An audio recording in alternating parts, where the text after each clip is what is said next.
Hey everybody, Scott Hogan coming at you here. We're in the studio. We're going to talk today about using the metal dots that you get with your radar units that people have been asking about. A lot of people see I don't use them all the time. So they were asking why, when do you use them, and how do you use them if you do use them.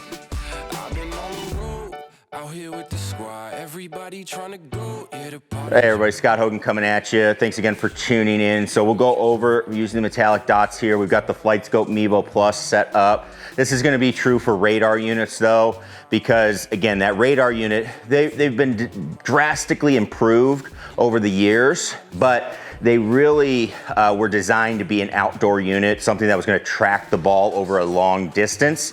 Now again, as that has gone on over the years, in the last 12 or 10 years maybe, that has drastically changed to where they are so much better indoors, but these dots can help in certain scenarios. So we'll talk about that as we go.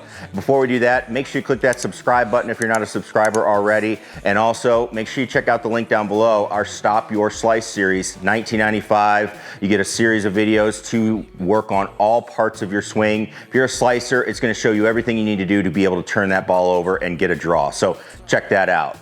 Now let's start talking about how we can use these dots. So what I'm gonna do first is I'm gonna hit a couple shots. So you see I already hit a 7-iron there, not at full speed, so the spin will be down just a little, but we're using these dots really looking at spin. So that one was 56.88.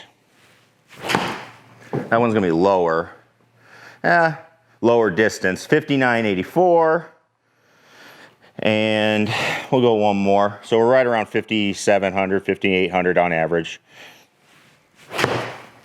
That one was hit a little worse. So 6,000, that makes sense to me. So the first thing we have to look at is, you have to look at a bunch of factors when you're using the dots. So number one thing that I have people tell me is, oh, you're supposed to use the dots. They send them with them. That's what FlightScope says you have to do. Well, actually not true. If you actually look at the complete manual, and they've probably updated the quick start manual since I started getting them, but they even will say you can get good performance without the dots. Basically them saying the dots are not required. These are just a tool. If you're not getting numbers that you like, again, based on your environment, I have enough ball flight, I have a good lighting setup to where it's easily seen, all of that stuff, right? It's helping me overcome those issues maybe a little bit if you're just not getting the proper read. Maybe you have some interference from other objects in your garage and you want the unit just to focus on the dot. There's a lot of reasons you can use it. At the end of the day, what we're looking for when we use the dots is we're trying to basically help our environment out, help the unit out. You have to remember these units are going out no matter what simulator, what launch monitor you're using, they're going out to lots of different environments, lots of different people. So they're just trying to give you some tools to make them work. So the first thing I always look at if I'm gonna use the dots is I look at the numbers. I look and say, do they make sense? Okay, I'm hitting a 7-iron. I have a less than premium ball. I'm using NXT Tours. Not a bad ball, but it's not a premium ball. It is not going to spin as much as a Pro V1 or a TP5. It's going to be a little bit down. So when I hit a 7-iron with 6,000 RPMs of spin, I'm saying, you know what, that's pretty good, okay? Now, the second thing I'm going to look at is the spin consistent? Now this is probably where you'll use the dot the most or notice it the most. If you're hitting a shot and you feel like you hit them both the same and you get like 2,000 RPMs different of spin, yeah, then you're gonna need the dot, okay? You probably wanna try that dot out and see what you get. I think it's really, really important. Again, these units have come such a long way. When I had FlightScope X2, okay, and I bought my first one in 2012.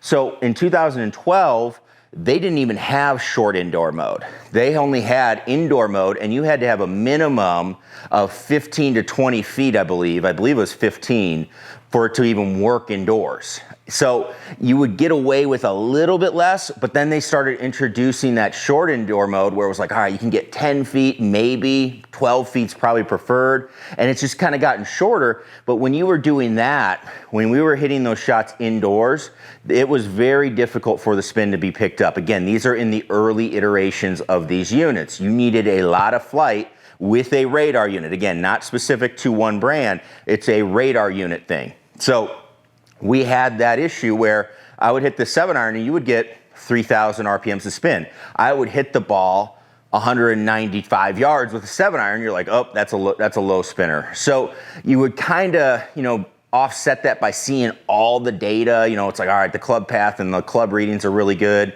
So I'm just going to work on that stuff. We'll yardage gap later. Again, now it's really improved where we can successfully yardage gap. So that's going to be the first thing I look at.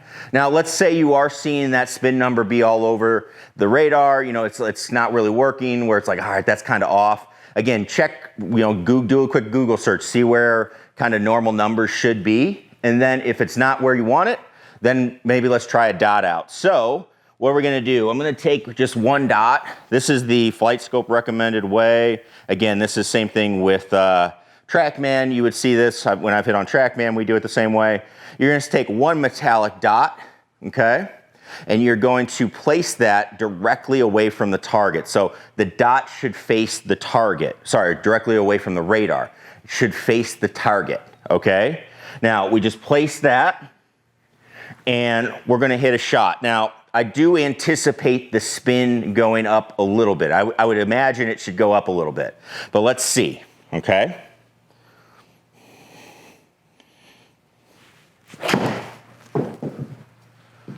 Hit that one good? That actually went down a little bit. I hit that one a little bit differently though, so that was good.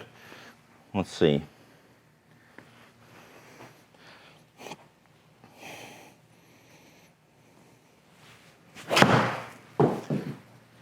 And then we get some odd performance when we put the dot on. Now, again, this is what I see when I use the dot, okay? This is why I don't use the dot. Is this what everybody is going to see? No. As you've seen in other videos, I don't hit with the dot. I mean, we never miss shots. So 59.36. It's not changing anything about it. And actually, we got a misread, or we got a no read. I mean, so for me, I wouldn't even put the dot on. I wouldn't even put the dot on. My numbers didn't change. Again, we're lit in a certain way where, hey, it's working out pretty good. I don't need to change anything. Did I hit it a little farther? Yeah, but I did hit those a little better, so that's fine. I'm not gonna put anything into that, but the spin rate seems to be staying pretty close to where it needs to be. So again, you can do it that way. Now, let's say you're somebody that's having that issue where, hey, I'm not getting it, I'm still not liking my numbers. You typically don't wanna put 2 dots on it, because you think about it, the machine is reading the ball spin, so it's looking for that 1 dot. Now, if you are looking for, hey, I still am a little low on my spin reads, I feel like I'm hitting it good, and the ball's just spinning low, this is something, I don't know if Flight Scope will tell you to do this, but they told me this a long time ago when I had my X2, is I'm gonna put 2 dots, and I'm gonna put it on the poles of the golf ball, so the North Pole, South Pole. Okay, and do your best to get it as close to as possible lined up as you go.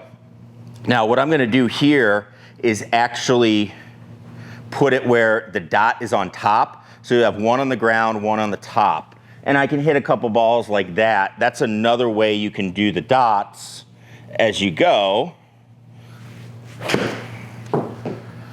and see what you get. Again, it spins 5,700. I didn't hit that one as good. It didn't change really anything. So again, it's going to depend on your environment. I think everybody will look at it and say, hey, the dots, oh, you're supposed to use the dots. They say, that's what you do, that's what you do. Remember, it's a tool. It's a tool that, hey, we want to give you the ability to adjust what's going on in your environment, because everybody's a little different. If you're in a garage, it's a little darker. You might be able to get a little help. In here, pretty bright. Machine really doesn't need much help.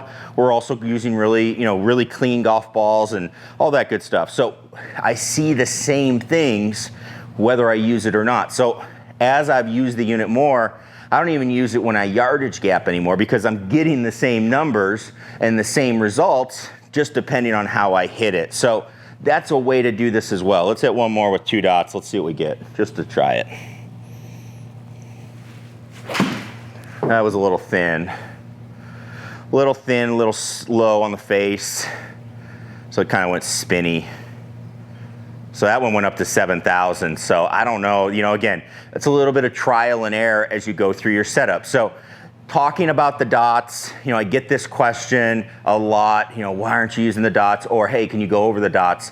That's a couple ways you can use it. 1 dot, facing the target, away from the radar. 2 dots, that's one, again, they told me that one a long time ago.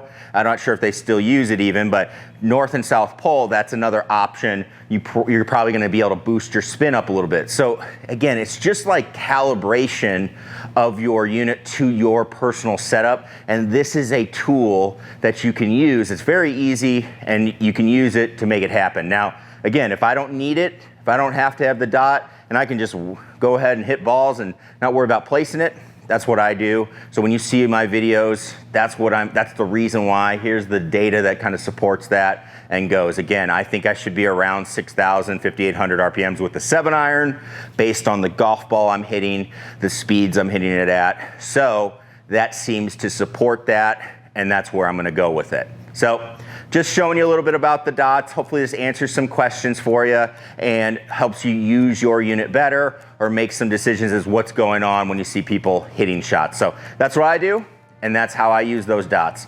Let me know if you have any questions about the units down below. Any launch monitors, we've used them all. So let me know what you need help with. And also, make sure you click that subscribe button. Don't miss out on any future videos. We got some fun ones coming up. So thanks everybody for tuning in. We'll catch you in the next one. Peace.